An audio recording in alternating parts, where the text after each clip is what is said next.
the concept of presence, I would say that belongs to the masculine arena. You know, just being able to hold space in a powerful way doesn't mean women can't do it.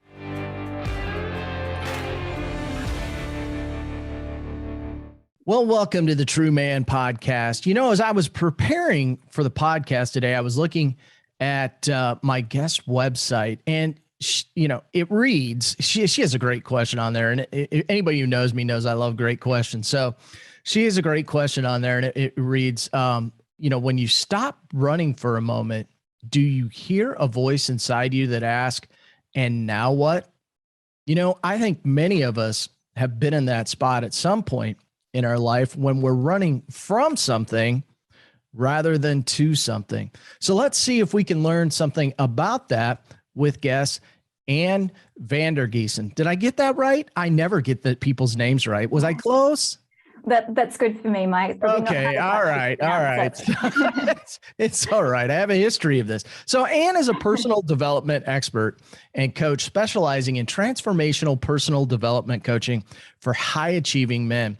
So Anne was born in rural Australia, and I'm speaking with her today from her home in Amsterdam, the Netherlands. And that's why, folks, she has such a cool accent. So Anne, welcome to the True Man Podcast.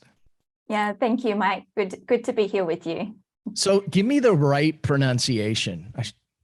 Well, that's how I would say it as an Australian. I grew up calling myself Anne Van Der Giessen, but the Dutch would probably say Anne Van Der Giessen with the Dutch G, but I'm not so good at that. I can't get that out. There's no way I was going to get that out that way, because that was nice. I like that. Either way was good. So, Anne, we had a great conversation a while back, and, I'm so glad to have you on, because I really think it's important to gain perspective from a female colleague who works with a lot of men, someone who really understands this idea of achieving freedom and what it looks like in a person's life. So talk a little bit about how you decided to get out and do your own thing and really start working with men. We're such a crazy animal. How did all that come about? Yeah, no, thank you for that question. I'll try and keep my answer short. But essentially, I started out my career in finance. So it's very much a male-dominated industry even today. So I was working in mergers and acquisitions, always surrounded by a lot of guys. I never had a problem with that as such, and until I started hearing people talk about the disadvantages that women faced. And I actually heard about that before I experienced it myself. So it was a really interesting thing. And then I started looking for it, and I thought, okay, strange. And I sort of they planted that seed in your head. Yeah, absolutely. And then we find what we look for. Yeah. So I started seeing these things out there and getting a little bit far down the line. And then I thought, hang on a minute. I'm looking at my male colleagues around me, and I'm looking at the stresses I'm facing, and I'm going, they're facing the same stresses, like for the most part, right? Not in terms of the female specific ones. And if you're going to look at numbers, just in terms of headcount, maybe that's a little bit different, but they're still stretched in all these different directions. They're figuring out fatherhood while the women are figuring out motherhood, and there's all these life things and human things that we're all facing. But I just noticed that the guys, nobody was really talking about what the guys are going through. So I thought that was interesting, and I started just to question a little bit the narrative that's out there. But I was a financial consultant, so I thought, okay, head down, keep going. But I was always very good friends with the men that I worked with, got along well, had good healthy relationships, did lots of traveling in my job also, so got to know people a little bit on a personal level. But I essentially, at some point, I came against my own stresses in a pretty big way, and I wasn't able to sort of keep things in balance and look after myself well enough. Mm-hmm. So I scaled down a little bit. I changed employers to a smaller firm where I thought maybe I get a little bit of my own sort of free time to focus on my own sort of personal wellness and life beyond work. And then I realized my heart just wasn't in it. I started doing a couple of little courses and studies on the side of my job. And the first one was actually hypnotherapy, of all things. But I just worked out that my heart wasn't in finance. It was a good job, but just not for me. And so I started, I did a bit of a radical thing and just left my job. I had the luxury to be able to do that. I had a bit of a nest egg to keep me going. But I was very lucky to have a few guys as clients early on. I think hypnotherapy really appeals to men because it's got this sort of problem solution framing to it. So I worked with a few men who were struggling with things like addictions and anxiety and certain fears. And it just sort of fed into this other sort of narrative that I'd considered in my career as a finance professional. And what are the men out there really facing? So it wasn't until very recently that I've really started to speak to men a little bit more specifically in my branding, and my work has evolved from hypnotherapy through to more the coaching. So the longer term containers really helping people make bigger shifts in their lives, sort of more on the macro rather than just the specific issues.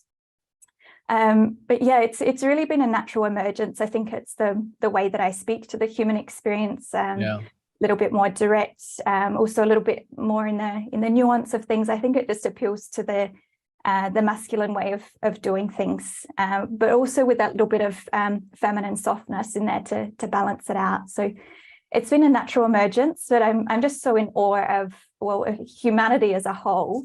But really particularly men, I think they're facing some really, as a collective, I'm speaking very generally, but facing some really nuanced challenges in our society today. And I think it's great to have a female voice for men, just as it's useful to have a male voice for women, because we're all in this together. Yeah, absolutely. And we live in a world where it seems like people want to put silos around everything and have a name for everything. And the fact of the matter is, men and women are different.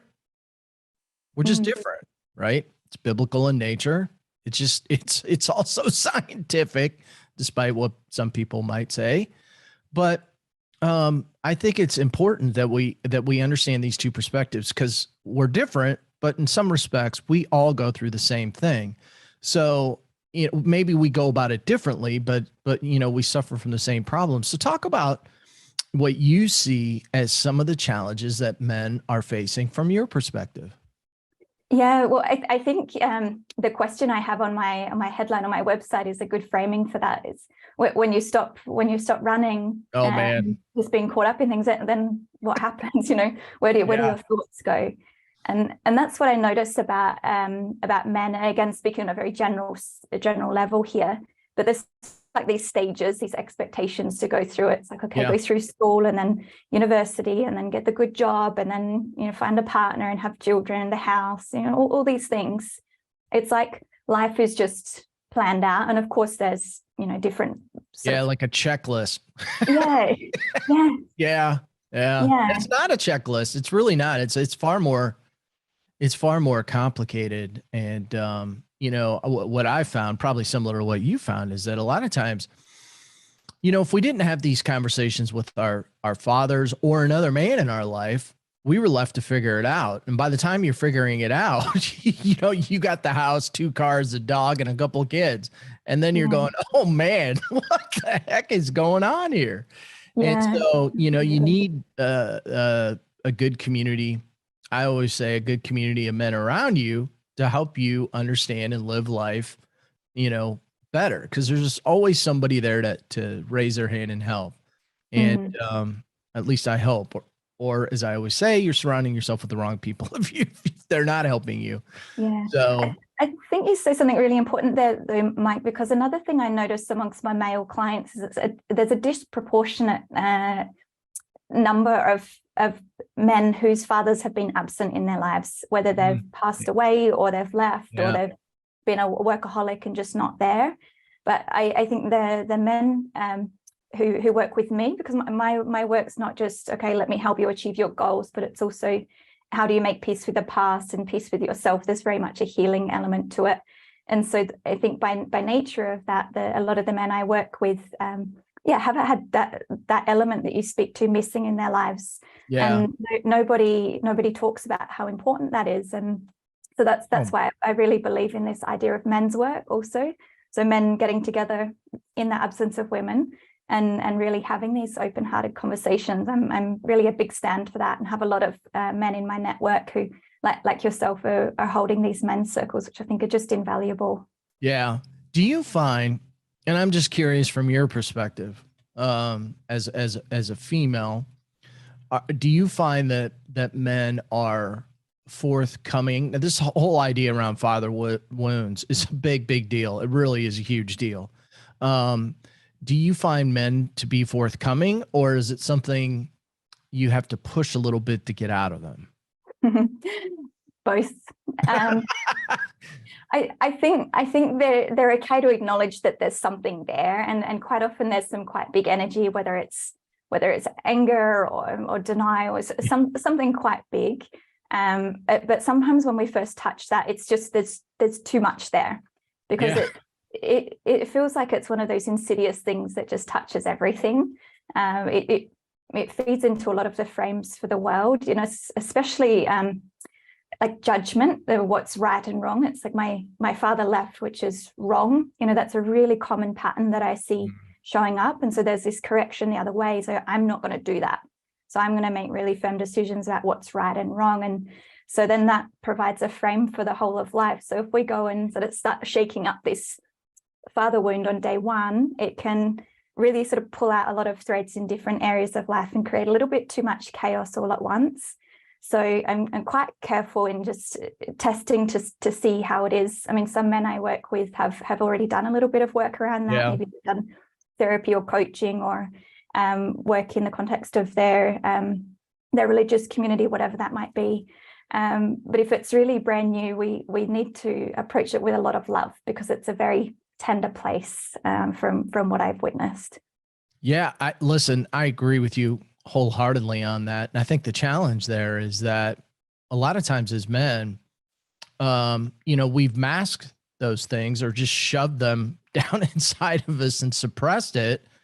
Not good, fellas. Don't do that. And when you do that, you're not dealing with it. And it tends to show up in other areas of your life. And it will always show up, from what I've seen, in the relationships in your life. And now you're in a world of hurt, because you're passing on, a lot of times inadvertently, because maybe somebody hasn't done the work or they don't fully understand. You're passing it on to your children and or your spouse. And so it's important to deal with some of the baggage that we all have it. So I think that's an important thing to point out too, is that what I've found, and I'm curious to know if you've found the same thing, is that when guys suppress stuff, they think the problem or the challenge is unique to them. And the reality is, it is unique to you, but there are plenty of people that have gone down this path. And so that's the importance of the community. Is that, kind of what you see, is that a lot of guys go, they think the problem is unique to them. Yeah, they do. And they also think that it's a problem. And I think just that. Yeah, I hate to use that word, but everybody recognizes what the word is. Yeah, but it's. No, absolutely. But and then there's a frustration that feeds into that, though, because it's like, I have a problem that no one else has, and I don't have a solution for it. And given that men are generally expected to be able to solve problems, that's one of the male roles that society gives, the solutionist. That's very frustrating, right? Because it's this internal cycle that feeds into itself. So that's a really important part of the work I do. I'm quite picky on language, and I'll say, okay, well, that's okay. That's one level of truth. But if we frame it like this, how does that feel? Does that make it a little bit easier to sit with? Because I think the other challenge is that it's hard to build a sense of compassion or self-compassion when you can't see this happening out there in society and see the experiences of other men. There's a lot of women out there talking about women's issues, and it's all very open. That doesn't mean that women still don't suffer a lot, because they do, but it's just not in the mainstream narrative. So, the issues that men face, and I think that makes it a very lonely place to be. Well, yeah, and listen, I think the media's really stokes those flames. So, I mean, a lot of things people are pointing back to now, just, because it seems to be in the news a lot when I watch the news. People always circle back to, like, for example, January 6th, a couple of years ago when people stormed the Capitol. Well, yeah, they almost present it as if, well, it was just a bunch of masculine guys, we're tearing this thing down. But, so people are willing to talk about that side of it, which is, in my opinion, more of the anger side of everything. It's kind of, it's definitely vile in a lot of ways, but the anger comes out. And the problem is that we need to talk more about vulnerability and taking that mask off and be it authentic and real, in my opinion. And, it's hard to do, especially, when you look at social media and you see pictures of guys standing by, $200,000 cars and $4 million houses and all this stuff, which is, most of it's fake. Okay. Fake. But, most people don't live like that, but that's the picture that some guys get in their mind, and it's wrong. And we really need to talk more about, being vulnerable and authentic and being real and not wearing that mask. Yeah, absolutely. And I think that mask is a really good metaphor for it, because that's what it is. It's, being strong, being a provider, any of these kind of roles and identities that we take on board. But I think like anything, like you say with the event at the Capitol, that's really the shadow aspect of the masculine. It's really an unhealthy expression. That's so good. I love that word, by the way. What did you? Yeah, so it's a little more spiritual, but the dark aspect of it. But there's also this light. I mean, some of the gifts that men bring to the table, like from the place of their masculinity, are just beautiful, and I don't think we value them enough as a society. I mean, just the concept of presence, I would say that belongs to the masculine arena. Just being able to hold space in a powerful way. Doesn't mean women can't do it again. Being a little bit careful with the men masculine, women feminine. I know it can be a little bit of a murky topic, because I don't look at them in that way, but it's the energy, it's the come from. But the men just have so much to bring. And talking about the media framing, I take a lot of notice of what I see come through on my news feeds also, and there's just some of the headlines I've seen. I'm so sorry. We're not really that messed up in this country, I don't think, but maybe we are. I don't think so either. But I've seen some research from the UK that was talking about how men have more of a tendency to speak over women than they do other men. And there was another one around the quotas that they have in place for company directors, and how men are keeping women off of boards. And I think, can we just talk in terms of facts? Because if you're a man and you're subconsciously absorbing these messages, I think it's really easy to get into a bit of a shame spiral. Am I bad just because I was born a man? And I think shame is one of the most difficult things to confront. So I see a lot of feeding into that shame, which I see is really problematic. And one of the reasons that I really want to be a voice for men in the collective, to help just open up the conversation a little and keep it based in facts and a coming together, looking at these issues for what they are rather than pointing the finger. And I just love talking with you. Yeah, I love that. I love your perspective. Because the funny thing of it is, when I look at some of the things that are going on in our culture, I think there is a lot of confusion in men. I see men and women as equals.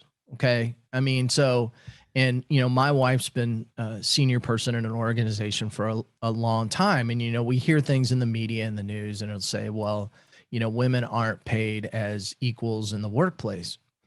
Oh, and by the way, that's true. That is true.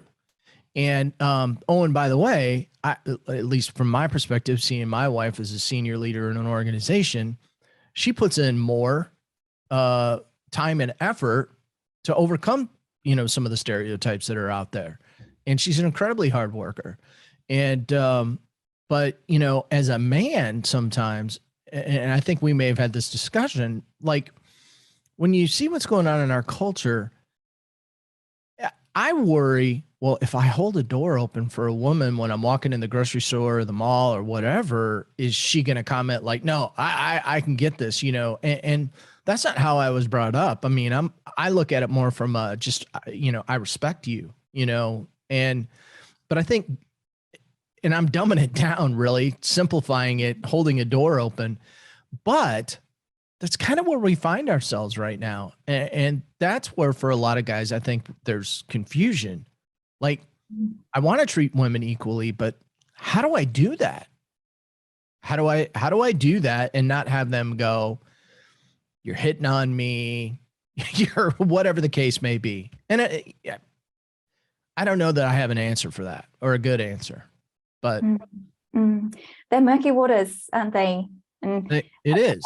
Yeah, and I'm not going to attempt to give an answer to that, but I think, just to maybe to add a little bit of color to that from a female perspective, I think we all know, whatever gender we're born, we all know what's right and wrong and what's acceptable behavior and what's not. And I have heard stories from men also, holding the door open and getting a mouthful for it. And I find that really sad, because I think what's most important is that we're true to ourselves and our own values. And I think it's really important to recognize when those things happen, that reaction or response to that actually belongs to the other person. Yeah. And to keep inviting ourselves into our own truth, our own morals, our own values, our own sort of structures for living. Because if we allow those to be questioned and sort of to disintegrate away, then what have we got to live from? And I think that's part of the tragedy of all the judging of these things. It's because I personally see it as a really nice gesture, and I like to have a door held open to me. And I also open a door for a man if that's convenient, right? And I just think that's part of being a kind person and being considerate. Yeah. I'm not going to wait at the door for it to be open for me. But yeah, there is a lot of nuance in this conversation that I think really coming back to ourselves is really important, no matter what's sort of going on out there, because there's a truth that's a little more enduring on the inside. Yeah, and I think it's just I mean, what's the reality here? I always go back to the golden rule, and I thought whoever came up, that golden rule idea is, so just treat people the way you would want to be treated. And I just assume, unfortunately, if somebody's angry back, then they're just generally angry and probably not somebody I want to be hanging out with anyway. Yeah, absolutely. Yeah. But no, I really want to acknowledge the challenge faced by men in the collective. It's a weird time to be a man, I think. and it's okay if it feels a little hard and a little confusing. And I just love the fact that there is this space for reflection on these things where we can have conversations about it and can just open up that dialogue a little. I think that's really important. Yeah, and I want to circle back to something that you said earlier when, we're talking about reflection, because, you talked about hypnosis earlier. And, I think there's an important aspect to this, not just the hypnosis, but, we could throw in meditation, we could throw in pause, we could throw, and I think this is something that's really important, because as men, a lot of men, our initial go-to might be anger or whatever. And I always think it's important to talk about this. How do we get ourselves to, and it could be hypnosis, it could be whatever. How do we get ourselves to pause before we take action on certain things and just have a moment to reflect so that we can center ourselves without getting emotional in a way that's negative? I feel like I just threw a lot at you. So I hope I hope you get where I'm going. Let me see if I can catch it. Yeah, no, I do. And I structurally invite the men that I work with to really put time in their agenda for nothing.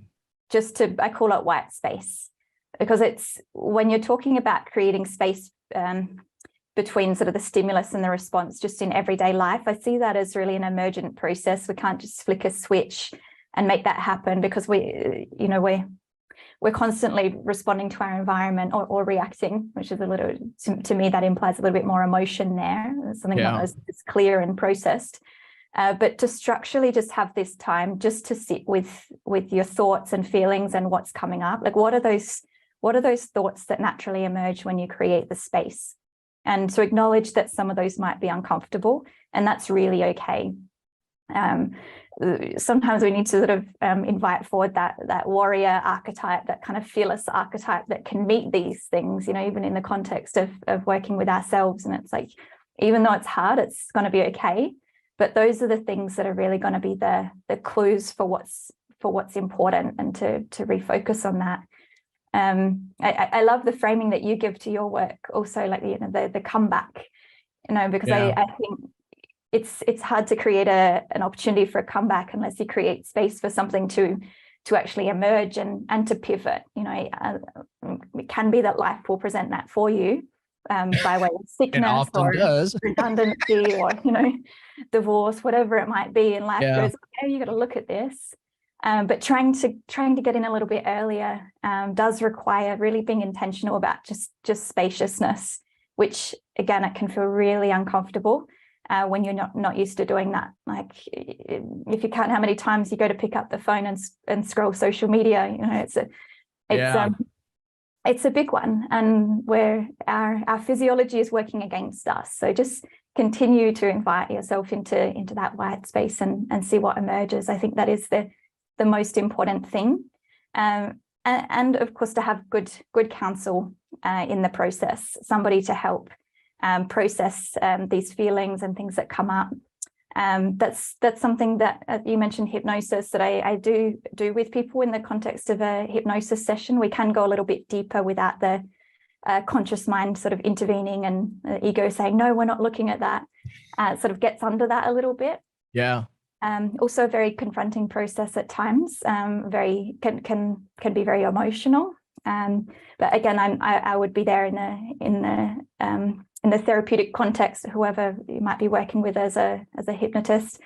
So there's that immediate sort of feedback and integration that's there. But when you're doing these things on your own, I think it's important to have some sort of process where you can actually reflect and integrate, even if it starts with journaling. But just I was just gonna say out of yourself.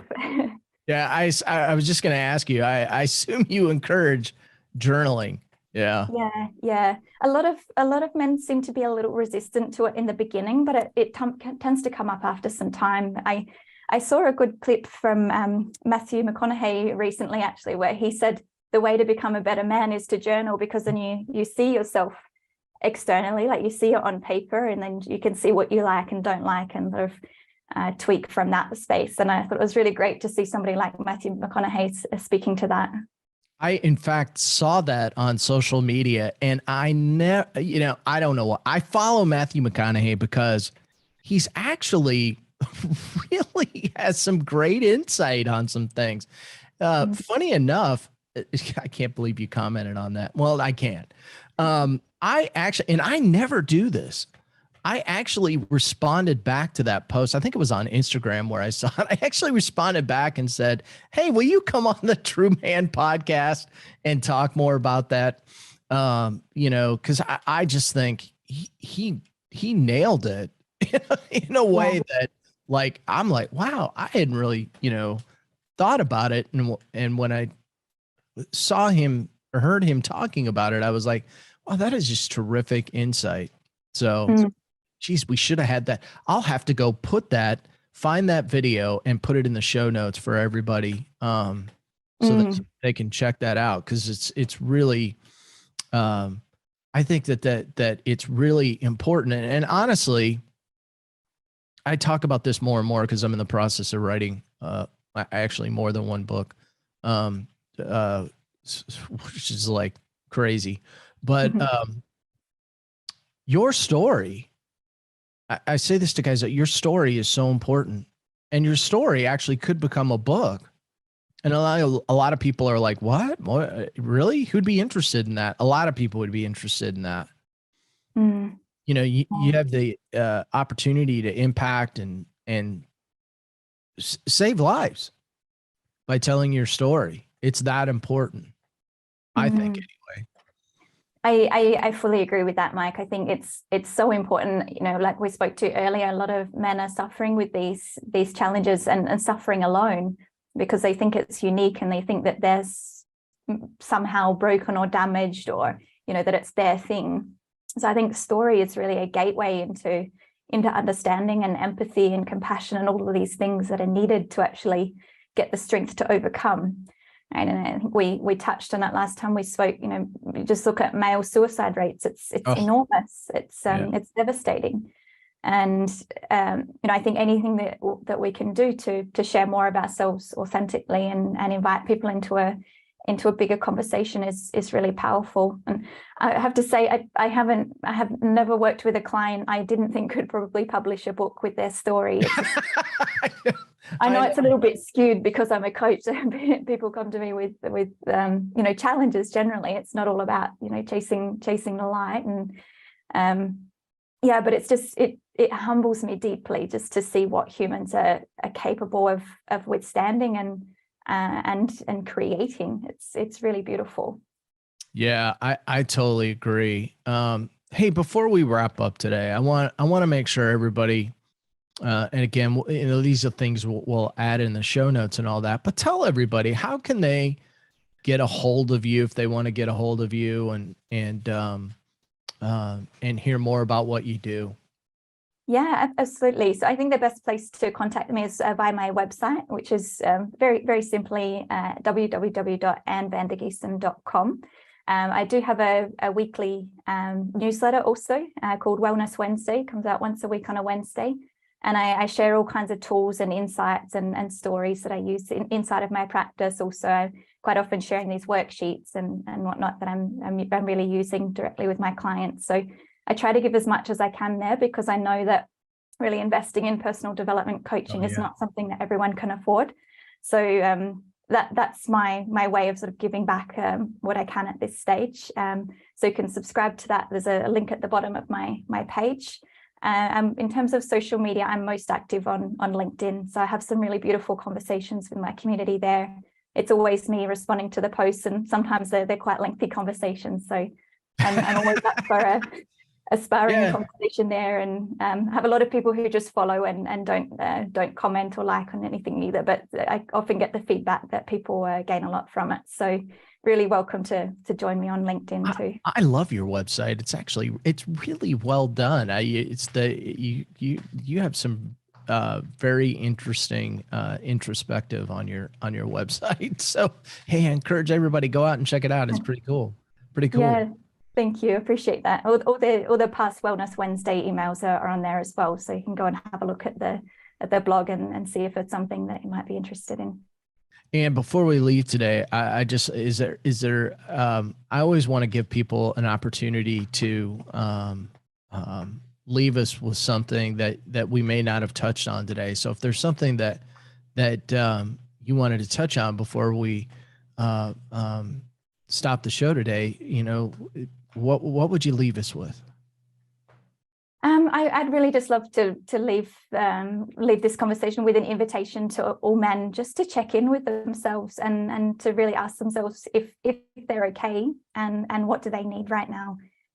To just put a little forced pause in there for a moment, catch a breath, because I think sometimes simply just asking that question can be really revealing.